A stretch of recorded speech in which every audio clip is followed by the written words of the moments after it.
Então, voltando ao assunto, é Mateus 5, no verso 8, que tem a ver com as bem-aventuranças, ou seja, Jesus vê as multidões, sobe a um monte naquela região da Galiléia, cheia de montes, de planuras e de pequenas elevações, com muita vegetação, e ele se assenta. E como ele se assentasse e se assentou, os seus discípulos, que incluíam os 12 apóstolos, as mulheres e a quantidade de outros seguidores que o vinham acompanhando. Esses são chamados de discípulos, porque a palavra discípulo significa aquele que se compromete com uma disciplina. A palavra discípulo vem de disciplina, e disciplina designa aquilo que, em sendo praticado, produz um discípulo. Então ele se assenta e aproximam-se os discípulos, os que queriam aprender as disciplinas do Evangelho. Porque o Evangelho não ensina disciplinas morais, nem disciplinas acadêmicas, nem disciplinas de natureza doutrinária. Nenhuma disciplina conforme a palavra disciplina ganhou conotação entre nós. O Evangelho produz discípulos do caminho. São pessoas que aprendem com Jesus a viver. Essa é a disciplina do Evangelho. É aprender a vida. E aí aprender a vida para Jesus é diferente do que é para o Elon Musk, é diferente do que é para o Bill Gates, é diferente do que é para o Mark Zuckerberg, é diferente do que é para a maioria das pessoas com posições importantes no planeta, porque para Jesus disciplina é praticamente aprender a contracultura deste mundo. Andar com Jesus, que é o caminho. Por isso ele está nos chamando para uma disciplina de caminhada, de vivência. Não é parado, é andando, é crescendo, é aprendendo, caminho. Verdade, que não são conceitos. Quando Pilatos perguntou a Jesus o que é a verdade, Jesus não deu nenhuma resposta, porque a verdade não cabe numa definição de resposta de nenhuma natureza.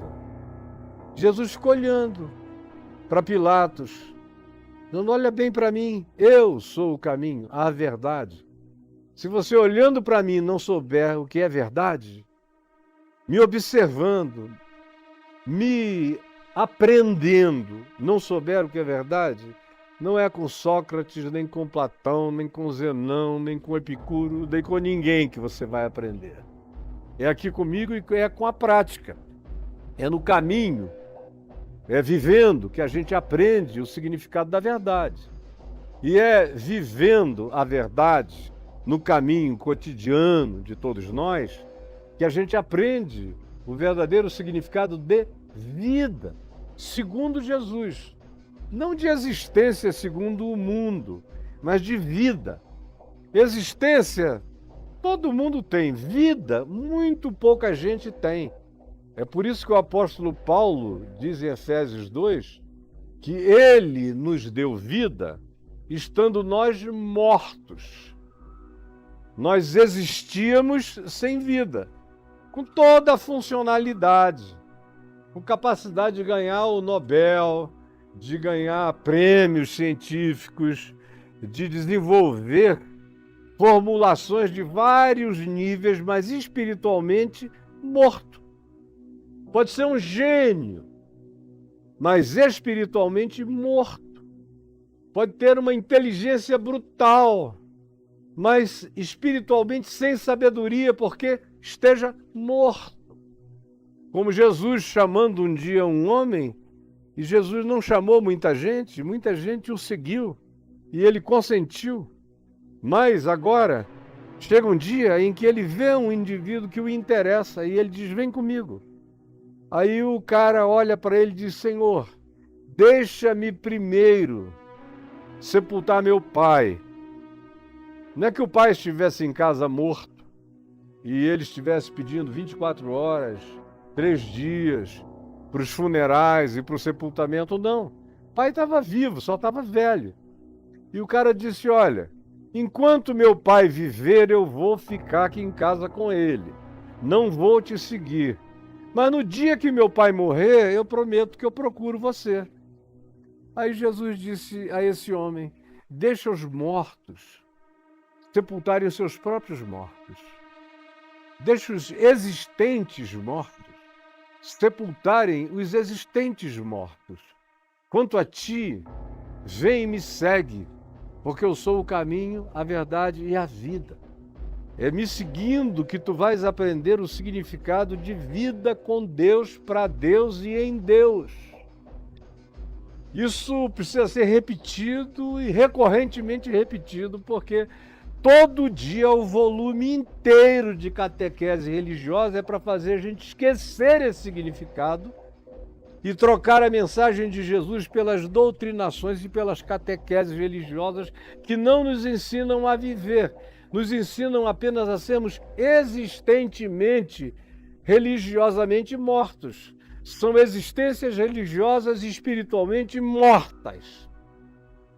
Mortas, cegas, sem nada, sem entendimento. Falam de Deus, dizem que creem em Deus, creem em Jesus, gritam aleluia, sabem músicas, participam de todos os ritos desse processo mecânico operativo religioso que supostamente garante prosperidade, a atenção de Deus e tudo mais que eu falo aqui, que você já deveria ter ficado cansado de internalizar e infelizmente não, continua na mesma bobeira. Então, eu imploro, me assista hoje, mas pegue lá no início de Mateus e deixe nesse feriadão isso rodar. Lave a sua mente. Não será uma lavagem cerebral, será uma purificação mental, conceitual, emocional, cognitivo, percepcional. Você vai crescer, vai virar gente viva, do ponto de vista de Deus, do ponto de vista de Jesus. Então, isto dito, eu ontem falei dos misericordiosos e hoje no verso 8 eu leio outra promessa de prosperidade de Jesus. Bem-aventurados ou macários, que é a palavra usada por ele, felizes. Esse é o conceito de felicidade, é o conceito de boa-ventura, é o conceito de prosperidade, segundo o Evangelho, segundo Jesus. Não tem nada a ver com o que você aprendeu nas igrejas, na religião, que foi influência do século XX. Antes não. Houve muitas influências em cada geração, em cada século. Mas no século XX foram os gurus indianos, aí pela década de 60, que abriram a ganância dos pastores neopentecostais, pentecostais e carismáticos, porque os gurus diziam que eles eram a expressão da prosperidade. Quanto mais os seus discípulos dessem dinheiro para eles, viverem em castelos, dirigirem limusines, viverem cercados das pessoas mais bonitas que os agradassem, esse era sinal de prosperidade, e quem quer que contribuísse com a prosperidade deles, contribuiria com a prosperidade de si próprio. Aí vieram os pastores e se apropriaram e desenvolveram a teologia do Rajneesh, a teologia da prosperidade, que é o que corrompeu essa geração inteira, que arruinou com o projeto de evangelização mundial no século XX, que tinha lá seus milhões de defeitos, mas era infinitamente melhor do que tudo que veio depois e do que existe agora. Só fez o que já não era tão bom ficar horroroso e insuportável. E as pessoas não sabem nada de Jesus. É só um nome falado, repetido, supersticiosamente repetido. É o nome do poder, mas não é o nome da consciência, nem da lucidez, nem da sabedoria, nem do ensino, nem da verdade, nem da vida. Não é o caminho das pessoas. É apenas um lugar para frequentar e coisas a decorar e para repetir. É magia. Jesus se transformou em magia. E essa prosperidade é mágica e não tem nada a ver com o ensino do Evangelho. Você pode ser anti-evangelho e buscar essa prosperidade e conseguir, porque afinal de contas, a prosperidade proposta pela teologia da prosperidade só funciona mesmo para valer com gente sem escrúpulos. Se você quiser ter todo o dinheiro do mundo, você não pode ser um cristão do evangelho de Jesus. Não pode, não dá, cara. Porque tem horas que você diz não. Olha, o dinheiro está aqui, mas o meio não é bom, os fins não justificam os meios. Eu até que gostaria de ter esse recurso, mas eu não vou aceitar, porque o caminho para chegar nele vai me corromper todo. E de que adianta o ser humano ganhar o mundo inteiro, se tornar a criatura mais poderosa da Terra, se perder a sua alma? Como eu estava vendo, e acho que eu falei ontem sobre isso, uma entrevista com o Putin, que é considerado o homem mais rico da Terra, com quase 500 bilhões de dólares no seu recurso pessoal, embora ele tenha uma quantidade enorme de oligarcas, que são suas testas de ferro, seus laranjas, todos bilionários, mas é dinheiro do Putin. Putin tira dinheiro de tudo. E ele dizendo o seguinte, que se precisar um dia apertar um botão atômico, mesmo que isso acabe com o planeta, ele aperta. Desde que alguém tenha jogado alguma bomba atômica em algum canto da Rússia ou com possibilidade da radiação chegar à Rússia, ele não tem dúvida. Se for prejudicar a Rússia, ele prefere acabar o mundo, o planeta todo. Ele falando, eu ouvindo. Não tenho problema de acabar com a Terra, porque eu não creio no significado da Terra sem a Rússia. Agora, eu te pergunto, dá para ser cristão e pensar assim? Dá para ter tudo que se oferece neste mundo e continuar sendo um cristão cheio do amor de Deus? A palavra mundo é que é fundamental aqui, porque ela tem 3 significados diferentes no Novo Testamento. Primeiro é o significado cosmológico, mundo como cosmos, universo, criação. Depois vem a palavra mundo, também o cosmos, usada para a sociedade humana, para o ajuntamento humano, para os vínculos variados. E o Novo Testamento traduz em praticamente todas as línguas como mundo. Tanto o cosmos, quanto também a sociedade humana. É chamada de mundo em todas as nossas traduções.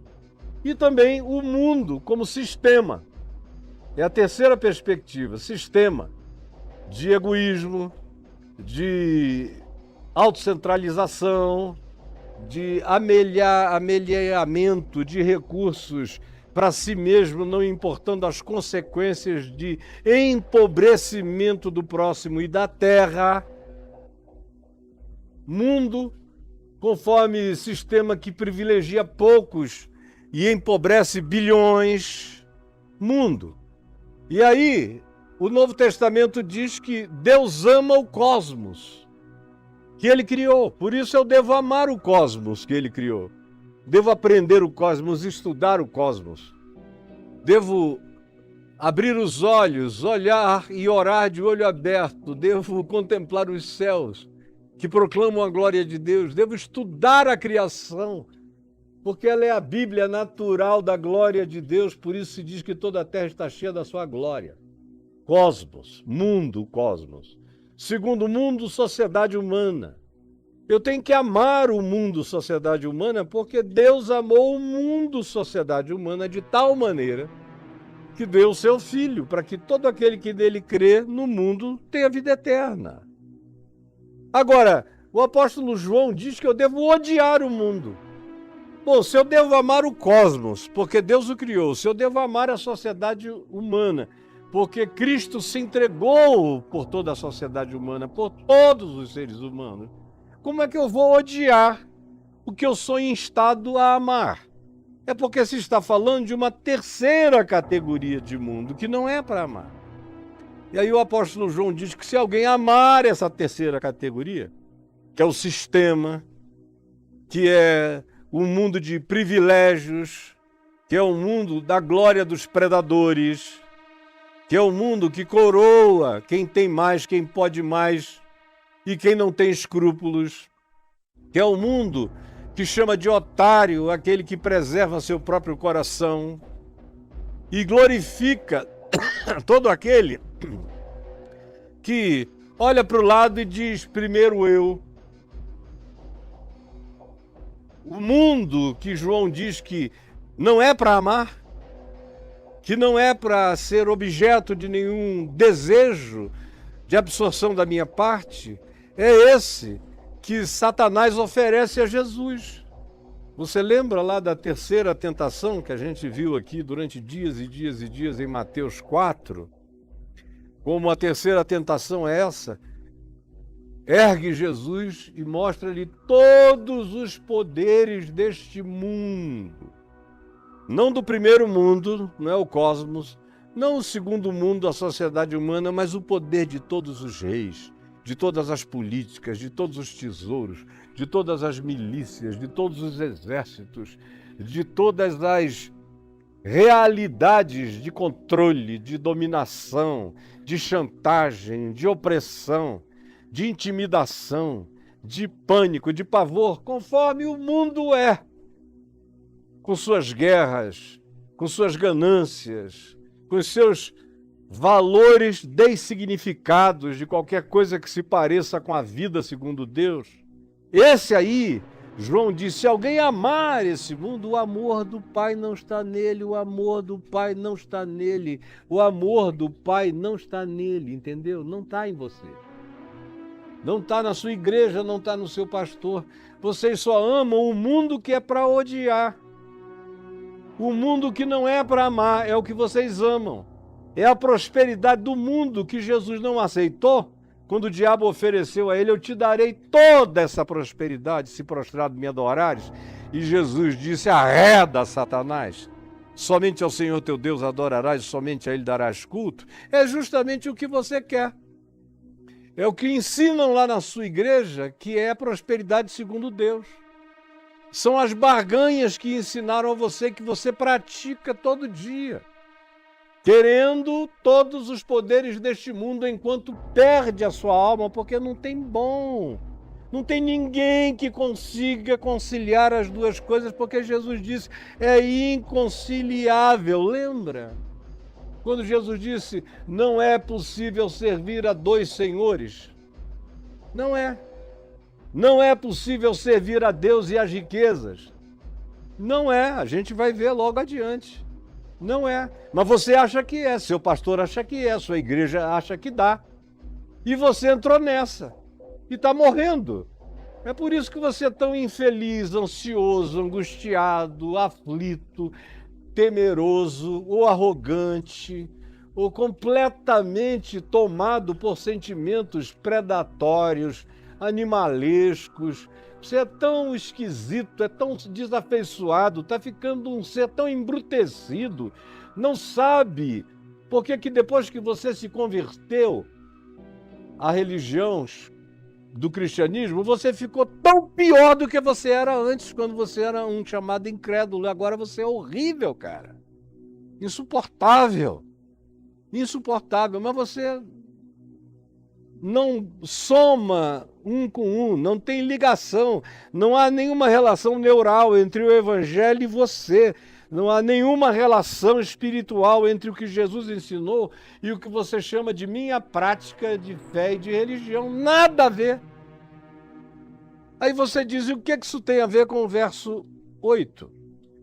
Que diz: bem-aventurados os limpos de coração, porque esses verão a Deus. Essa é uma bem-aventurança. Essa é a prosperidade que não pode faltar no coração de ninguém. O que me adiantaria ter todos os recursos e poderes e meios e possibilidades deste mundo sem a minha alma, sem eternidade, sem Deus em mim? sem o amor de Deus em mim. Porque se eu amo o mundo, João diz, o amor do Pai não está nele. Não é e não dá para ter o amor de Deus tomando conta da gente, do coração, da mente, das ações, das atitudes, do caráter, dos valores, das escolhas que determinam os nossos conteúdos éticos, que determinam os nossos sentimentos, que determinam as nossas emoções, que determinam o nosso comportamento, nossa atitude que gera comportamento. Sem o amor de Deus em mim, e o amor de Deus em mim é a prática do Evangelho, porque só existe amor em mim demonstrável pelo fruto da prática do Evangelho. Pelo amor de Deus, cara, eu não consigo ser mais simples do que isso para ver se alguém entende nesse mundo. Não dá. E aí vem Jesus e diz, você quer ser próspero? Falando aos discípulos e logo depois às multidões que foram se aproximando, ele começa a falar com os discípulos, vendo as multidões, que estavam mais para baixo. Logo depois as multidões foram subindo e passaram a ouvir tudo isso. E ele continuou a dizer, vocês querem ser felizes? Alguém diria, tem que tirar o Império Romano, não dá para ser feliz com o Império Romano dominando o mundo.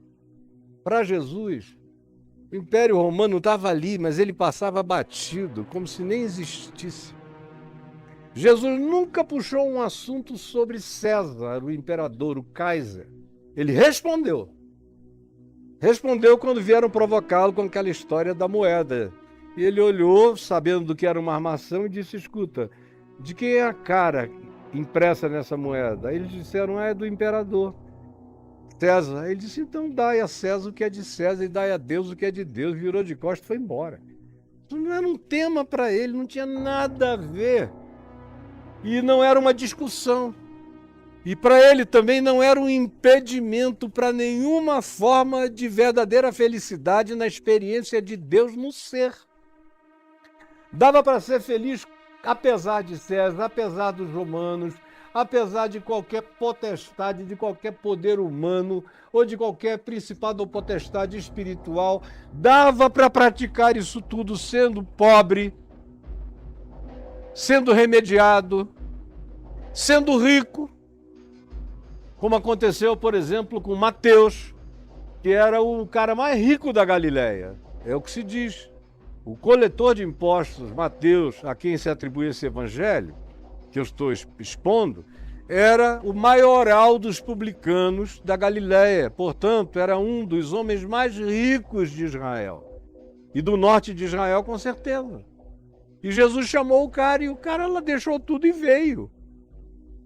O Zaqueu, lá em Jericó, que a quem Jesus chamou, desce daí, desse sicômoro, porque hoje eu vou jantar na tua casa. Aí o cara baixinho desce correndo, vai estupefato, leva Jesus para casa, manda preparar um banquete para Jesus e seus apóstolos, e a conversa vai rolando. O texto de Lucas não nos diz sobre o que conversaram, mas era evangelho misturado com a vida, enquanto se tomava vinho.